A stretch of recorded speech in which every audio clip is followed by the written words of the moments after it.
ప్రస్తుత పరిస్థితి, పూర్వ పరిస్థితి. పూర్వ పరిస్థితి, ప్రస్తుత పరిస్థితి వింతగా ఉంది కదా. ఈరోజు మనం మాట్లాడబోయే అంశం ఏంటంటే పూర్వ పరిస్థితి, ప్రస్తుత పరిస్థితి. హల్లెలూయా. వాక్యం ద్వారా ప్రభు మనతో మాట్లాడుదురుగాక. చెప్తాం ఆమేన్. నాతో పాటు చెప్పండి. పూర్వ పరిస్థితి, ప్రస్తుత పరిస్థితి. ఇంకోసారి చెప్తాం. పూర్వ పరిస్థితి, ప్రస్తుత పరిస్థితి. పూర్వ పరిస్థితి అంటే అర్థం ఏంటండి? పూర్వం. ప్రస్తుత పరిస్థితి అంటే ఇప్పుడు జరగబోయే. ఈ వాక్యం ద్వారా ప్రభు మనతో మాట్లాడుదురు గాక. ఆమేన్. విలాప వాక్యాలు 5వ అధ్యాయం 21వ వాక్యం సుస్పష్టంగా చదివి వినిపించండి. విలాప వాక్యాలు పేజ్ నెంబర్ 646. విలాప వాక్యాలు. అందరూ పరిశుద్ధ గ్రంథాలు తెరవండి. ఈ యొక్క మే నెల మాసంలో ప్రభు మనతో మాట్లాడబోయే వర్తమానం విలాప వాక్యాలు 5వ అధ్యాయం 21వ వాక్యం. యెహోవా నీవు మమ్మును నీ తట్టు త్రిప్పిన ఎడల మేము తిరిగెదము. ఇదే మనకి కావాలి. చదువమ్మా. మా పూర్వ స్థితి మరలా మాకు కలుగచేయుము. హల్లెలూయా. చెప్తుమంది నాతో కూడా ఒకసారి. మా పూర్వ స్థితి మరలా మాకు కలుగచేయుము. ఈ వాక్యం ద్వారా ప్రభు మనతో మాట్లాడబోతున్నారు. హల్లెలూయా. మన పూర్వ స్థితి అండి మరలా ప్రభు మనకి ఇవ్వబోతున్నాడు. స్తోత్రం చెప్పండి. పూర్వంలో మనం ఎలా ఉండేవాళ్ళం అనండి, దేవుడు మరలా ఆ స్థితిలోకి తీసుకురావాలని ప్రభు ఎంతగానో ఆశపడుతున్నాడండి. పూర్వంలో ఒకప్పుడు ఎలా ఉండేవాళ్ళము, ఇప్పుడు కాస్త ప్రస్తుతం కాదు, పూర్వంలో మనం ఎలా అయితే జీవించామో అలాంటి స్థితిగతులు ప్రభు మరలా తీసుకురాబోతున్నాడు. ఆమేన్. అసలు పూర్వ పరిస్థితి ఏంటి, ప్రస్తుత పరిస్థితి ఏంటి? దేవుని బిడ్డ ఈరోజు వినండి ఒకసారి. పూర్వంలో నీ ఆత్మీయ జీవితం, నీ భక్తి జీవితం, నీ ప్రార్థన జీవితం ఎలా ఉండేది? పూర్వంలో నీ ఉపవాస జీవితం, పూర్వంలో నువ్వు మందిరానికి వచ్చే జీవితం, పూర్వంలో నీ వాక్యపు విధానం ఎలా ఉండేది? ప్రస్తుతం ఇప్పుడు నీ పరిస్థితి ఎలా ఉంది? పూర్వ పరిస్థితి ఎలా ఉండేది? ప్రస్తుత పరిస్థితి ఎలా ఉంది? దేవుడు అంటున్నాడు, మీ పూర్వ స్థితిని మరలా నేను తిరిగి తీసుకుంటాం అనుకుంటాను. హల్లెలూయా. ఎంతో ఆశపడుతున్నాడు నా పూర్వ స్థితి మరలా తీసుకురావాలని. రాత్రికాల సమయంలో ప్రార్థన చేసుకుని అలా పడుకున్నప్పుడు పరిశుద్ధాత్ముడు ఈ వాక్యం ద్వారా ప్రభు నాతో మాట్లాడుతున్నారు. నేను మరలా ఇంటికి వచ్చి వాక్యం ధ్యానిస్తా ఉన్నప్పుడు దేవుడి మాట తెలియజేశారు. మన సంఘం విషయంలో కావచ్చు, సండే స్కూల్ పరిచయ విషయంలో కావచ్చు, యవనస్తుల పరిచయ విషయంలో కావచ్చు, అవుట్డోర్ మినిస్ట్రీ విషయంలో కావచ్చు అండి, అన్ని మన కుటుంబ వ్యవస్థలో కావచ్చు, అందరి విషయాల్లో ఇదివరకు మీరు ఈ విధంగా పూర్వం ఎలా బ్రతికారో, ఎలా ఉండేవాళ్ళు, ఎలా తల ఎత్తుకుని నిలబడేవాళ్ళు, ఎలా సమాధానం ఇచ్చేవాళ్ళు, అలాంటి స్థితిగతులు ప్రభు మరలా తీసుకురాబోతున్నారు. గట్టిగా స్తోత్రం చెప్పండి. చూద్దాం ఒకసారి. కీర్తనల పుస్తకం 27వ అధ్యాయం 5వ చాప్టర్. కీర్తనల పుస్తకం 27వ అధ్యాయం 5వ వాక్యం. కీర్తనల గ్రంథం 77 కీర్తన 77 5వ వాక్యం. కీర్తనలు 77:5. తొలిటి దినములను పూర్వకాల సంవత్సరములను నేను మనసుకు తెచ్చుకొందును. హల్లెలూయా. ఇక్కడ దావీదు అంటున్నాడా, ఆసాఫ్ అంటున్నాడండి ఇక్కడ. తొలిటి దినాలు, ఇదివరకు నా ప్రార్థన దినాలు, నా వాక్యపు దినాలు, నా పరిశుద్ధమైన దినాలు, దేవుడి కోసం బ్రతికిన దినాలు, అవన్నిటిని ఒక్కసారి ఆశాపట్టండి జ్ఞాపకం తెచ్చుకుంటున్నాడంటే ఈ ఆశాపత్రుడు దేవుని బిడ్డలారా, ఒకసారి నా వంక చూడండి. నీ తొలి దినాల్లో, నీ పూర్వపు దినాల్లో నీ భక్తి ఎలా ఉండేది? నీ ప్రార్థన జీవితం ఎలా ఉండేది? తొలిటి దినాల్లో, సంవత్సరాల దినాల్లో, పూర్వకాల సంవత్సరాల్లో 2022, 2023, 2024 ఆ సంవత్సరాల్లో నీ తొలిటి దినాల్లో, నీ పూర్వపు దినాల్లో నీ భక్తి ఎలా ఉండేది? అది ఒక్కసారి జ్ఞాపకం తెచ్చు. ఒకప్పుడు ప్రార్థన అంటే ఎలా ఆసక్తిగా ముందుకు వచ్చేదానికి. పూర్వపు దినాల గురించి నేను మాట్లాడుతున్నా. ఒకప్పుడు భక్తి అంటే ముందుకు వచ్చేవాడివి. పూర్వపు దినాల్లో నీ విశ్వాసం ఎలా ఉండేది? ఈ ప్రస్తుత పరిస్థితి ఈరోజు ఎలా ఉంది నీ విశ్వాసం? ఒకప్పుడు పూర్వపు దినాల్లో దేవుడు ఏదైనా చేయగలడు, ఎక్కడికైనా తీసుకెళ్ళగలడు, ఎప్పుడైనా చేయగలడు, ఇప్పుడైనా చేయగలడు. పూర్వపు దినాల్లో అరే విశ్వాసంతో బ్రతికేదాన్ని. ప్రస్తుత పరిస్థితి వచ్చేసరికి విశ్వాసం చల్లగిలిపోతుంది, విశ్వాసం సతమతమైపోతుంది. దేవుడు చేస్తాడంటావా? దేవుడు చేస్తాడా? అవిశ్వాసం.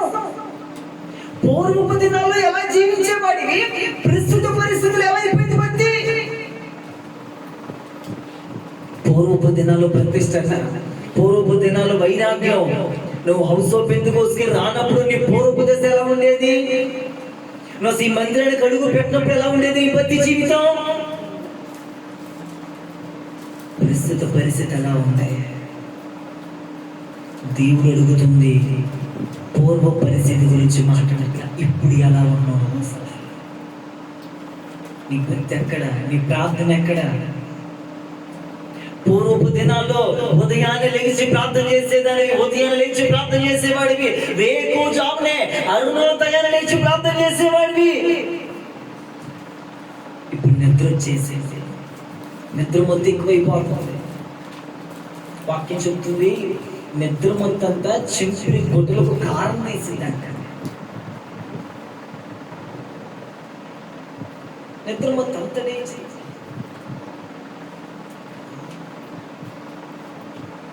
నీ ఆత్మీయ పరిస్థితి ఎలా ఉందో ఒకసారి పరీక్షించుకోవాలి. నీ ఆత్మీయ జీవితం ఎలా ఉందో ఒక్కొక్కసారి పరీక్షించుకో. ఒకప్పుడు నేను పూర్వంలో చేసిన భక్తి ఇప్పుడు ఎందుకు చేయలేకపోతున్నా? ఆశపడుతున్నాడు. నా తొలిటి దినాల్లో అనేక సంవత్సరాలు ఒకప్పుడు మండేవాడిని.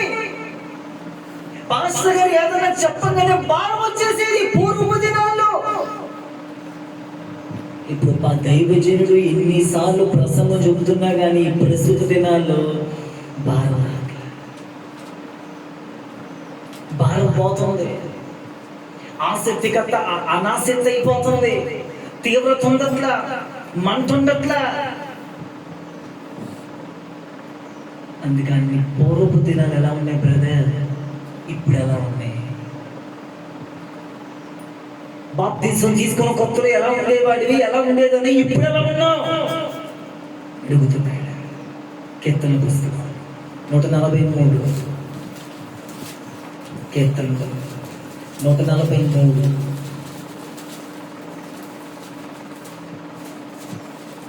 కీర్తనలు 143:5. పూర్వదినములు చేతులెత్తి స్తోత్రం చెప్పండి. హల్లెలూయా. అలా చూద్దాం ఒకసారి. పూర్వదినములు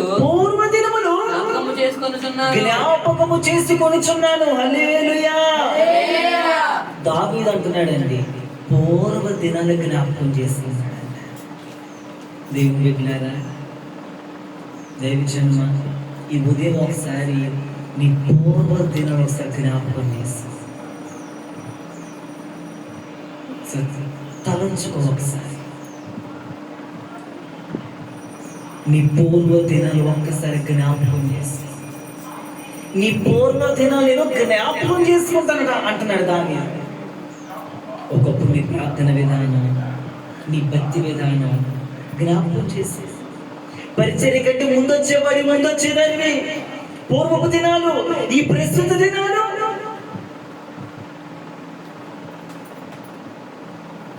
పూర్వపు పూర్వపు దినాల గురించి ప్రభు మాట్లాడుతున్నాడు. అదేవిధంగా ఇప్పుడు ఎలా ఉన్నావు కూడా మాట్లాడుతున్నాడు. అప్పుడు చేస్తేనే ఒకప్పుడు బలంగా చేతులు ఎత్తి ప్రార్థన చేస్తాడు దేవుడు. అప్పుడు చేసేది అప్పుడున్న భక్తి, అప్పుడున్న వైరాగ్యం, అప్పుడున్న పరిశుద్ధమైన జీవితం, అప్పుడున్నటువంటి వస్త్రధారణ, నీ ప్రవర్తన ఈ ప్రస్తుత పరిస్థితిలో ఇప్పుడు ఎందుకు లేదు? పడిపోయింది భక్తి, చెదిరిపోయింది ప్రతిష్టత, పోయింది వైరాగ్యం, భక్తి సన్నగిలిపోతుంది, భక్తి పడిపోతుంది, పరిశుద్ధత పడిపోతుంది, ప్రార్థన జీవితం పడిపోతుంది అని తెలిసినా ముందుకు వెళ్ళలేని పరిస్థితి. దేవుని బిడ్డ గుర్తుంచుకో, దైవజనుడు ఒక మాట చెప్తున్నా ఉదయం, నీ భక్తిని పక్కన పెట్టేసి, నీ పూర్వపు దినాలను పక్కన పెట్టేసి నువ్వు ప్రస్తుత దినాలు ఇలా బ్రతుకుతా ఉంటావా? నువ్వు అనుభవించాల్సిన శాపమే. ఎందుకు కుటుంబంలో శాపం? ఒకప్పుడు అంటే చాలా పత్తిగా చేసామండి, మరి ఇప్పుడు ఎందుకు చేయలేకపోతున్నాం?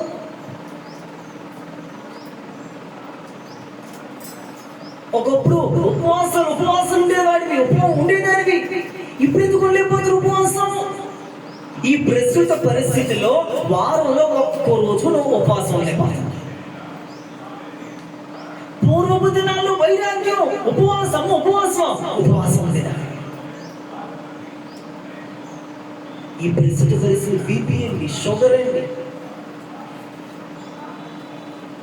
ఆలోచించుకో ఒకసారి, నీ భక్తి ఎలా ఉంటుందో ఈ పరిస్థితిలో, ఈ చివరి దినాల్లో.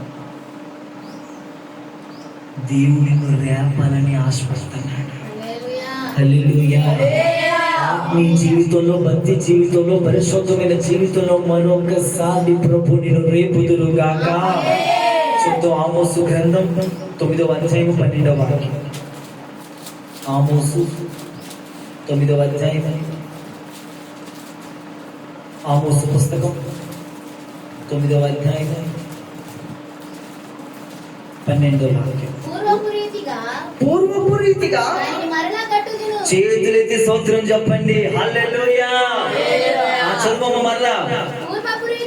పూర్వపు రీతిగా దానిని మరలా కట్టుదును, ఇలాగు జరిగించు యెహోవా వాక్కు ఇదే. హల్లెలూయా, హల్లెలూయా.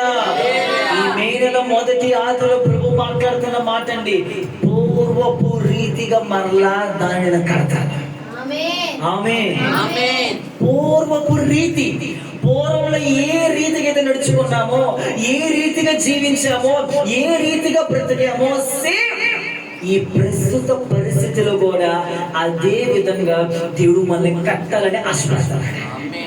ఎంతమంది ఆశపడుతున్నారండి? దేవుడు నన్ను మళ్ళా కట్టాలి. నేనైతే బాగా ప్రార్థన చేస్తున్నాను. ఈ జూన్ 1వ తారీఖు ఉపవాసం ప్రార్థన చేస్తున్నా, ప్రభా పూర్వపు దినాలు రావాలి మళ్ళా. హల్లెలూయా. పూర్వపు ఉద్యమం రావాలి మళ్ళా, పూర్వపు రెవెవల్ రావాలి మళ్ళా, పూర్వపు అపోస్తులు లేకాలి మళ్ళా, పూర్వపు దిన ఉద్యమం చూడాలి మళ్ళా, పూర్వపు దినం జరిగిన సండే స్కూల్ పరిచర్య చూడాలి మళ్ళా, యవనస్తుల పరిచర్య చూడాలి మళ్ళా, ఉద్యమం రావాలి మళ్ళా. జరగాలి అంటే పూర్వపు రీతిగా దేవుడు మళ్ళా కట్టాలనుకుంటున్నాడు. దేవుడు కట్టడానికి ఇష్టపడుతున్నాడు, నువ్వు కట్టించుకోవడానికి కూడా ఇష్టపడాలి. ఇల్లు కడతామమ్మా అంటున్నారు, కట్టించుకోవడం నువ్వు ఇష్టపడాలిగా ముందు. ఇల్లు కట్టడానికి ప్రభు ఇష్టపడుతున్నాడు, నువ్వు ఇష్టపడాలి కదా. నీ ఆత్మీయ జీవితం అనే ఇల్లు పూర్వపు రీతిని ప్రభు మరలా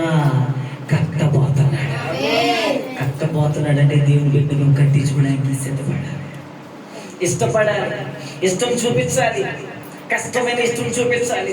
నా ప్రార్థన అదే, పూర్వపు దినాలు జరుగుతున్న జీవం వల్ల మేము చూడాలయ్యా. ఆ ఏలియాగా చూడాలయ్యా.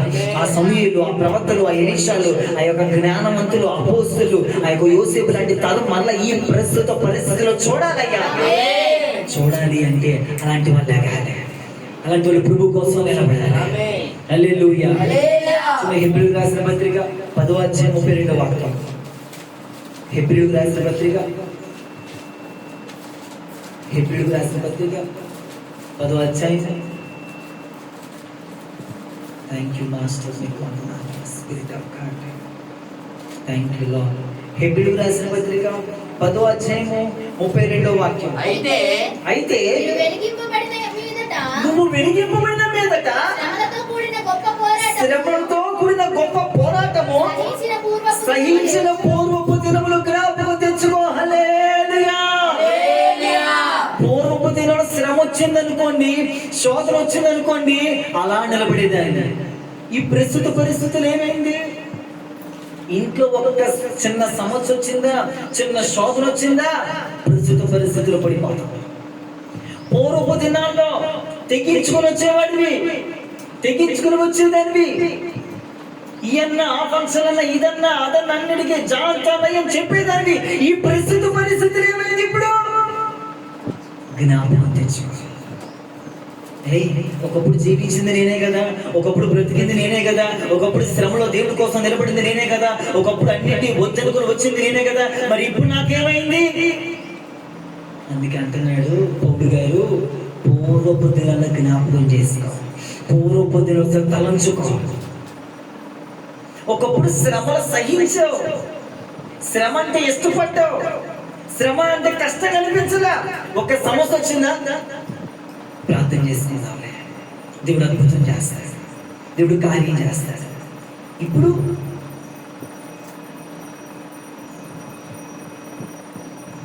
శ్రమలంతే అతిశయంగా భావించేదానివి. శ్రమల నాకంత లక్ష్యం కాదు నేను.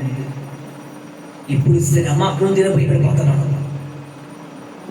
నా దైవం పాట రాశాడు, శ్రమలే నా అతిశయం, శ్రమలోనే ఆనందం, శ్రమలయందే ఉత్సాహం, విశ్వాసమే నా బలం. శ్రమలే నా అతిశయం, శ్రమలోనే ఆనందం, శ్రమలయందే ఉత్సాహం, విశ్వాసమే నా బలం. శ్రమలే నా అతిశయం, శ్రమలోనే ఆనందం, శ్రమలయందే విశ్వాసమే నా బలం. విత్తనం విరగకపోతే ఫలించునా, కష్టాలే లేకపోతే కిరీటమే వచ్చునా. విత్తనం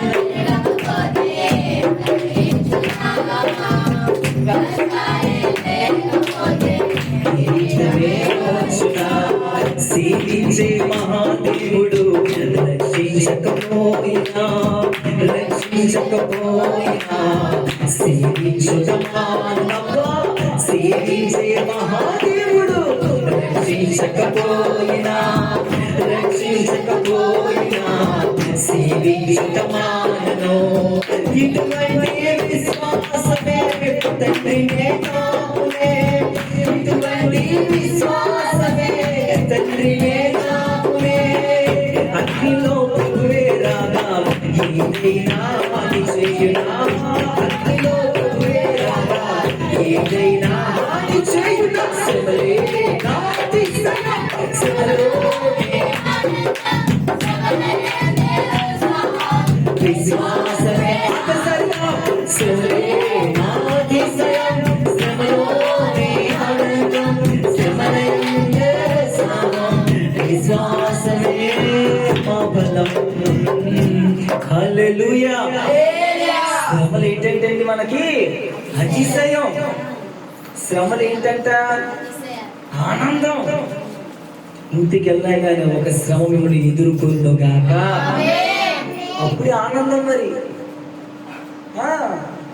మా పాస్టర్ గారు కొన్ని సమస్యలు శోధన మాకుంటే మీకుండేది అదొక పరీక్ష. ఏంటి, ఒక స్కూల్ పిల్లవాడు అన్నాడంట, డాడీ డాడీ డాడీ నేను స్కూల్కి వెళ్తా, స్కూల్కి వెళ్తాను చెప్పను, ఖచ్చితంగా స్కూల్కి వెళ్తా, కానీ పరీక్ష లేని స్కూల్కి తీసుకెళ్ళు డాడీ అంటున్నాడు. ఏంటంటే ఎగ్జామ్ లేని స్కూల్కి తీసుకెళ్ళు డాడీ అంటున్నాడు. కన్న తండ్రి నవ్వి నవ్వి కింద పడ్డాడు. అరే ఎగ్జామ్ లేని స్కూల్ ఏది ఉండదురా డాడీ, ఎగ్జామ్ లేని స్కూల్ ఉంటే చూడు డాడీ. నెట్లో పడుతున్నాడు. అరే ఎక్కడ లేదురా బాబు, పరీక్ష రాస్తేనే తెలిసింది. దేవుని బిడ్డలారా, ఆత్మీయ జీవితంలో పరీక్ష ఉండాలి. పరీక్షలు మన మైలు కోసమే. అంతా మన మేలుకే. హల్లెలూయా. మాకు వస్తున్నాయి, చూస్తున్నారుగా, మాకు వస్తున్నాయి శోధనలు, పరిస్థితులు. వచ్చిన శోధన పరిస్థితులు ఏం చెయ్యాలి? నిలబడాలి. అదే మనమా? ఫరోనా, యోసేఫా? తెలిపోవాలి. హల్లెలూయా. గొల్లియాతా, దావీదా? హల్లెలూయా. హేరోదా, యేసుక్రీస్తు ప్రభువారా? తెలిపోవాలా? పిలాతా, నెబుకద్నెజరా, దానియేలా, దర్యావేష, షద్రకు, మెషక్, అబేద్నెగో వల్ల నువ్వా సాతానా తేలిపోవాలి. హల్లెలూయా.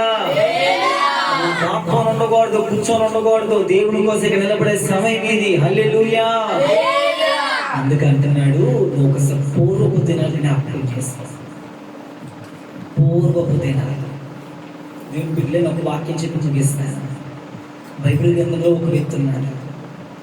పూర్వపు, చాలా శ్రద్ధగా వినండి, ఈ చెప్పి నేను ముగిస్తాను. పూర్వపు రోజుల్లో అతను ఎలా బ్రతికాడు అంటే పవర్ఫుల్ గా బ్రతికాడు. రాను ప్రస్తుత పరిస్థితి వచ్చేసరికి అతను బతి మారిపోయింది, విధానం మారిపోయింది. అతను ఒక బలమైన సాధన కలిగిన వ్యక్తి, మంచి పర్సన్ ఆ వ్యక్తి.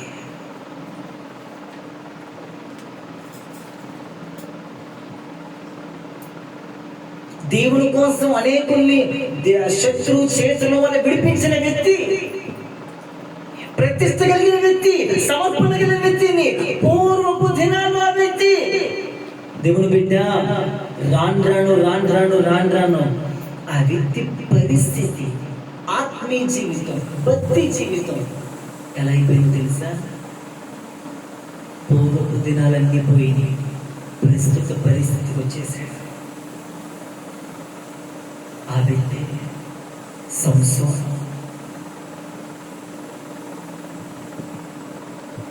న్యాయాధిపతులు 13వ అధ్యాయం.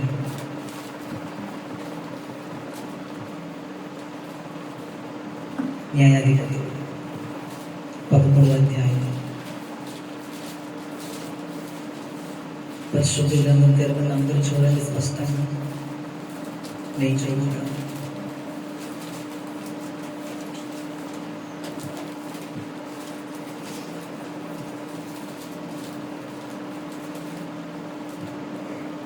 ఈ రోజు నేను మిమ్మల్ని ప్రార్థనలోకి నడిపించాలని నేను ఆశపడుతున్నాను.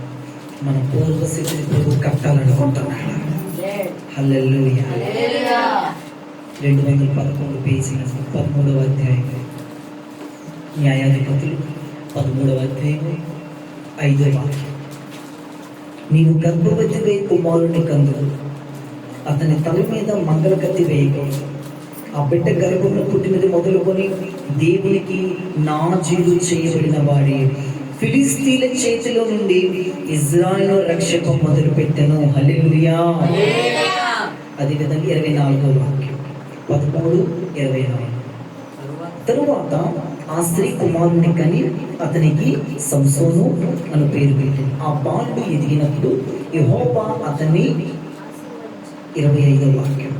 మరియు యెహోవా ఆత్మ జొర్యాకును ఎస్తాయిలునకును మధ్యనున్న మహానేదానులో అతని రేపులకు దేవుని ఆత్మట మొదలు పెట్టాను. 14:5-6 వాక్యాలు. 14:5-6 వాక్యాలు. అప్పుడు సంసోను తన తల్లిదండ్రులతో కూడా తిమ్నాతుకు పోయి తిమ్నాతు ద్రాక్ష తోటల వరకు వచ్చినప్పుడు కొత్త సింహము అతని ఎదుటికి బొబ్బరిచ్చుచూ వచ్చింది. ఏ సింహం వచ్చిందంటండి? కొత్త సింహం బొబ్బరిచ్చుకుంటూ వచ్చిందంటండి శాంసన్ మీదకి. యెహోవా ఆత్మ అతని ప్రేరేపించగా అతని చేతిలో ఏమీ లేకపోయినది. ఒక మేక పిల్లను చీల్చినట్లు అతను దాన్ని చీల్చెను. అతను తాను చేసినది ఎవరితోనూ చెప్పలేదంట. హల్లెలూయా. ఏమండి, శాంసన్ మీదకి కొత్త సింహం వచ్చిందంటండి. ఎలా చీల్చేశాడంట? ఒక మేక పిల్లని చీల్చేశాడు. ఆ చేతులు ఏమీ లేదంట.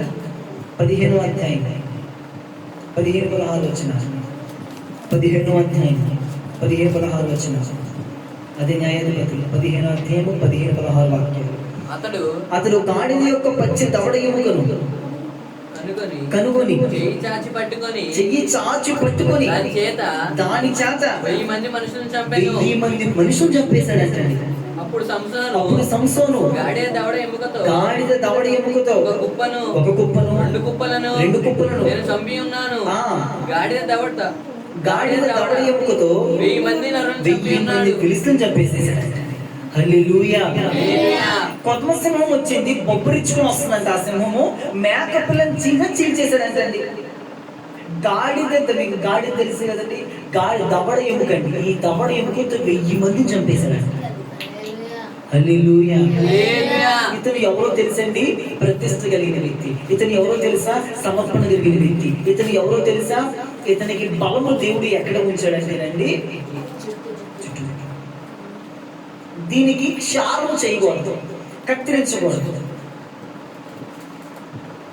దీనికి క్షారం అనేది చేయకూడదు. దీని మీదకి కత్తి అనేది పడకూడదు. దేవుడు శాంసన్ని ఆ విధంగా ప్రతిష్ఠించాడు. హల్లెలూయా.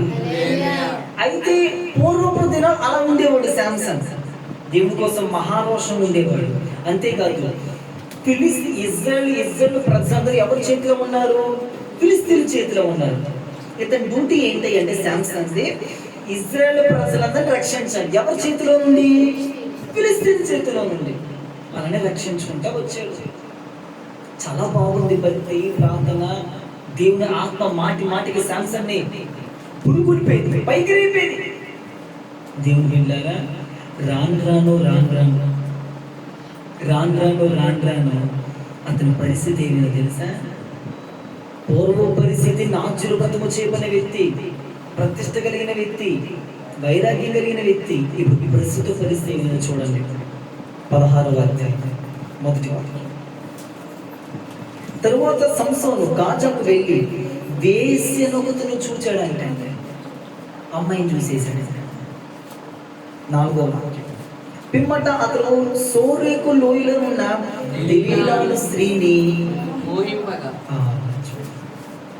అన్న చదవద్దు కానీ కింద చదవండి. 16వ వాక్యం. ఆమె అనుదినమును మాటల చేత అతన్ని బాధించి తొందర పెట్టుచున్నందున అతను ప్రాణం విసిగి చావగోరెను. తన అభిప్రాయం అంటే ఆమెకు తెలియజేసి, నేను నా తల్లి గర్భంలో పుట్టిన మొదలుకొని దేవునికి చెప్తా ఉన్నాడు. ఆ డెలియాకి 18వ వాక్యం. దెలీలా ఎరిగి ఆమె వర్తమానం పంపి ఫిలిస్తీయుల సర్దాను పిలిపి ఈసారికి రండి అని చెప్తుంది. వచ్చేసారు ఫిలిస్తీయులందరూ. 19వ వాక్యం చూడండి. ఆమె తన తొడ మీద అతని నిద్రపుచ్చి, ఎవరిని? ఎవరి తోడ మీద? చక్క పడుకో కొడుక, నిద్రపో అంటుంది. ఒక మనిషిని పిలిపించి, ఆమె తన తొడ మీద అతని నిద్రపుచ్చి ఒక మనిషిని పిలిపించి వాని చేత అతని తల మీద 7 జడలను క్షౌరము చేయించి అతన్ని బాధించుటకు మొదలుపెట్టెను.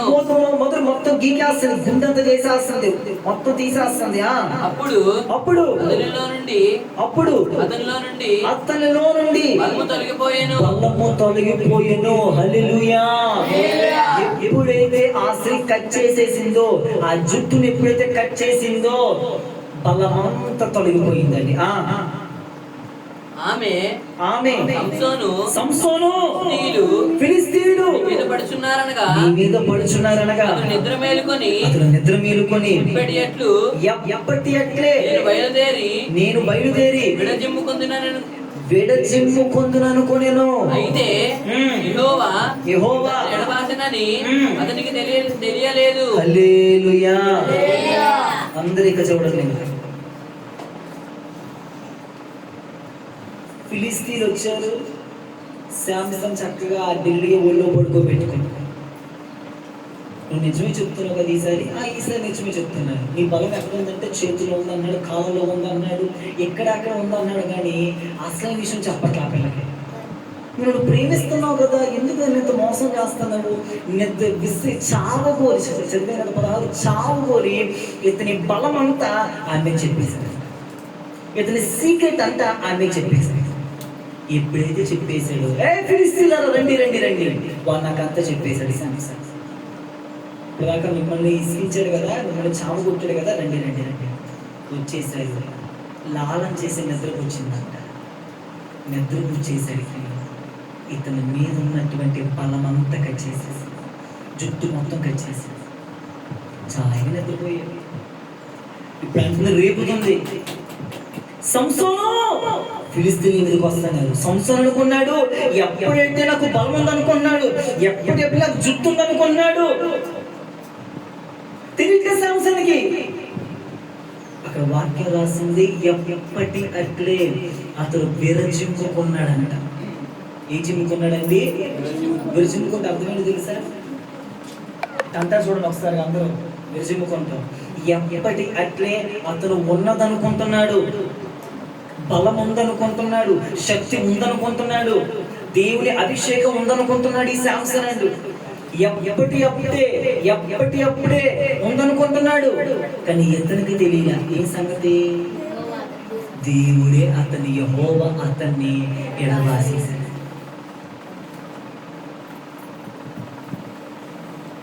దేవుడే అతన్ని విడిచిపెట్టేశాడు. దేవుడే ఆ వ్యక్తి దగ్గర నుంచి దూరంగా వెళ్ళిపోయిన ఈ వ్యక్తి తెలియడం లేదు.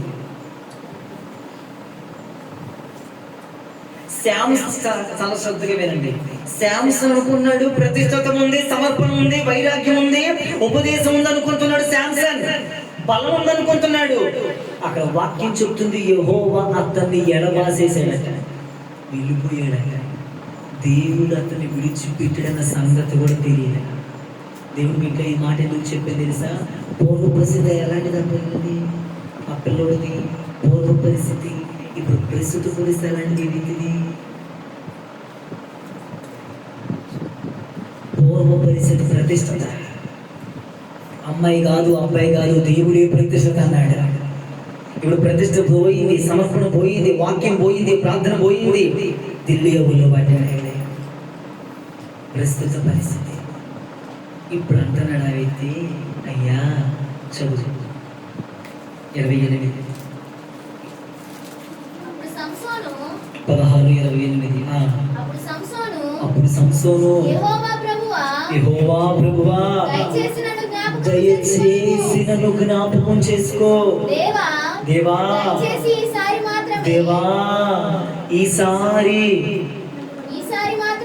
ఈసారి మాత్రమే నన్ను బలపరచుము.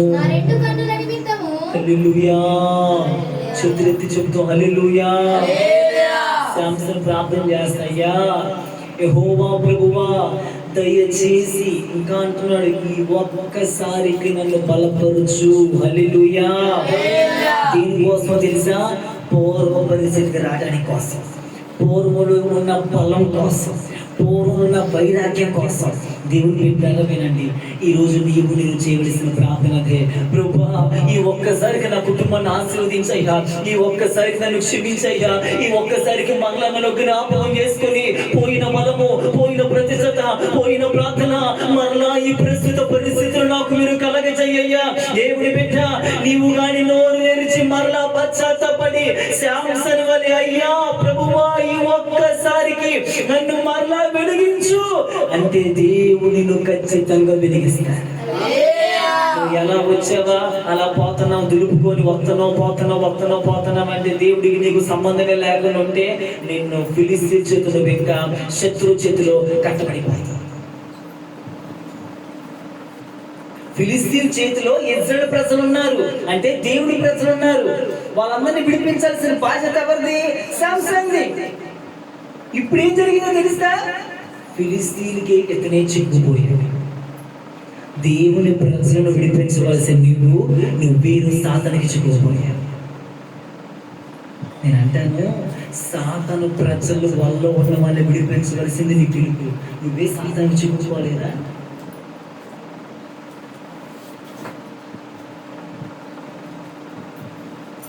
అందరినీ విడిపించి దేవుని మందిరానికి తీసుకురావాల్సిన నీవే అన్ని కట్టబడిపోయావు. దేవుడు అంటున్న మాట, పూర్వ పరిస్థితికి రావాలా, నేను కట్టాలనుకుంటున్నా, నేను నియమించాలనుకుంటున్నా. ఈ ప్రస్తుత పరిస్థితిలో నీవు ఉంటే కనుక నువ్వు ఏమీ చేయలేవు.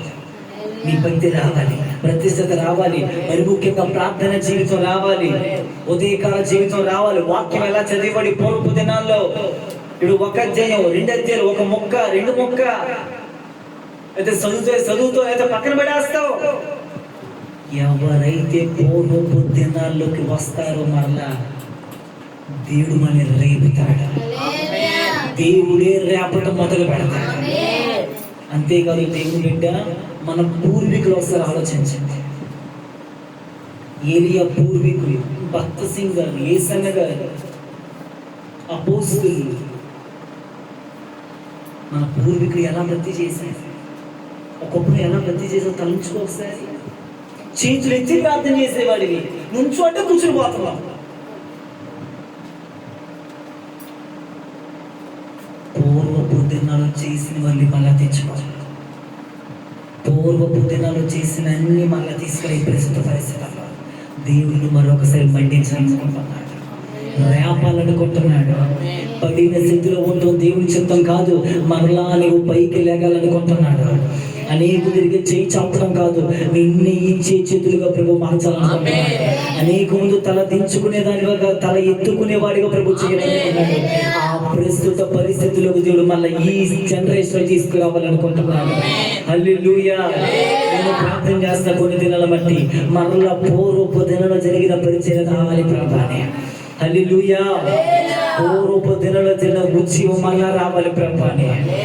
పూర్వపు దినాలు ఏ మంట, ఏ శబ్దం లేనటువంటి వాక్యము, తంతి వాయిద్యాలు వాయిస్తాం ఉంటే దురాత్మ వెళ్ళిపోయినంత సౌల్లో ఉన్న దురాత్మ. అలాంటి వాయించే పూర్వీకు దేవిజనులు కావాలి. హల్లెలూయా.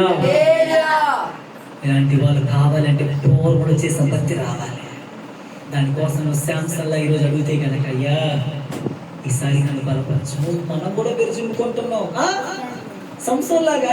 నాకు భక్తి ఉంది, నాకు ప్రార్థన ఉంది, మనం విరుచుకుంటున్నాం.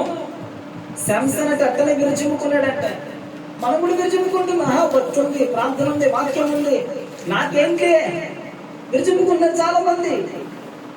నువ్వు విరుచుకునేది దేవునికి నీకు తెలుసు. ఎంత విరుచుకున్నా అందులో అసలేది లేకపోతే ఏం సొంతం. ఎంతకాలం విరుచుకున్నాడంట.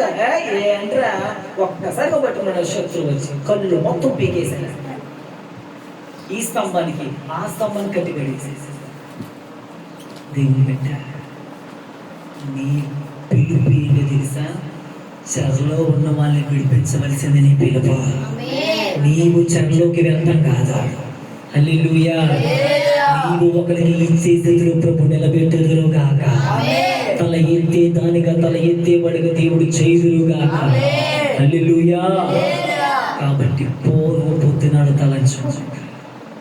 ఆ స్థితే రావాలి, ఆ భక్తే రావాలి, ఆ ప్రార్థన జీవితమే రావాలి. ఉపవాసం చెయ్యండి, ఇంకా ఉదయకాలం లేకండి, సిపివై గ్రూప్లోకి రండి, దేవుడి కోసం నిలబడండి. పూర్వపు దినాలు ఎవరైతే తీసుకొస్తారో వాళ్ళే పూర్వపు దినాల్లో ఉన్న ఉజ్జీవాన్ని కూడా తీసుకురాలేరండి. పూర్వపు దినాల భక్తి మంటని, ప్రార్థనని, వాక్యాన్ని ఎవరైతే తాము తీసుకొస్తారో ఆ అపోస్తుల కాలంలో ఉన్నటువంటి రివైవల్ని వాళ్ళే తీసుకొస్తారండి. ఆ క్యాథలిక్ పరిచర్య, ఆ అపోస్తుల పరిచర్య, ఆ యొక్క దేవుని యొక్క ఆది అపోస్తుల కాలంలో జరిగిన 2000 సంవత్సరాల క్రితంలో జరిగిన పరిచర్య, యేసు ప్రభు ఉన్నకాల అద్భుతాలు సూచకులు జరిగిన ఆ పూర్వకాలంలో పూర్వీకులు చేసిన పరిచర్య మరలా ఈ ప్రస్తుత దినాల్లో మన ద్వారా జరగాలి అంటే ఎవరు తీసుకురాగలరో తెలుసండి? పూర్వపు దినాల్లో చేసిన భక్తిగల వాళ్ళ తీసుకురాగలరు. మాకే స్తోత్రం మాట అనుకున్నాం అంతే తప్ప నా ద్వారా పూర్వ కాలంలో జరిగిన పరిచయం జరగాలి. పేతురు ప్రసంగించిన 3000 మంది మానట్టు మారాలి. పేతురు అద్భుతం చేసినప్పుడు అద్భుతం జరిగినట్టు నా జీవితంలో జరగాలి, నా కుటుంబంలో జరగాలి, నా భర్తలో, నా బిడ్డలో జరగాలంటే పూర్వకాలంలో చేసిన ప్రార్థన జీవితం మరలా కొనసాగును గాక, భక్తి కొనసాగును గాక, ప్రతిష్టత కొనసాగును గాక, ఉపదేశం కొనసాగును గాక. పరిశుద్ధ వాక్యం ప్రభు మన వెనుకలో దీవించి ఆశీర్వదించును గాక.